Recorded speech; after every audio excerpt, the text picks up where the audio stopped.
இத வாங்கியே 2 மாசம் கிட்ட ஆயிருச்சு. ஆனா நியூ இயர் அன்னைக்கு தான் ஓப்பன் பண்ணணும்னு சொல்லி வச்சிருந்தேன். மதியம் போல சாப்பிட்டுட்டு அப்படியே மாடிக்கு போயிட்டோமா, கொஞ்ச நேரம் அங்கேயே டைம் போயிருச்சு.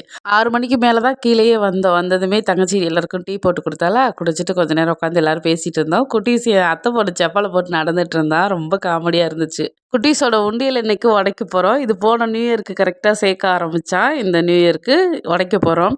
அதுக்குள்ள எவ்வளோ இருக்கு என்னன்னு பார்த்துடலாம். பெரிய பையனோடது இன்னும் நெறையல. அத உடைக்கும்போது அது ஒரு வீடியோவா எடுத்துடுறேன். குட்டீஸோட உண்டியல்ல மொத்தமா ரூ. 592 இருந்துச்சு. எல்லாமே காயின் காசா தான் இருந்துச்சு. அதுக்கப்புறம் இந்த உண்டியல் வந்து மீஷோல ஆர்டர் போட்டு தான் வாங்கியிருந்தேன். வெறும் ரூ. 86 தான். ரூ.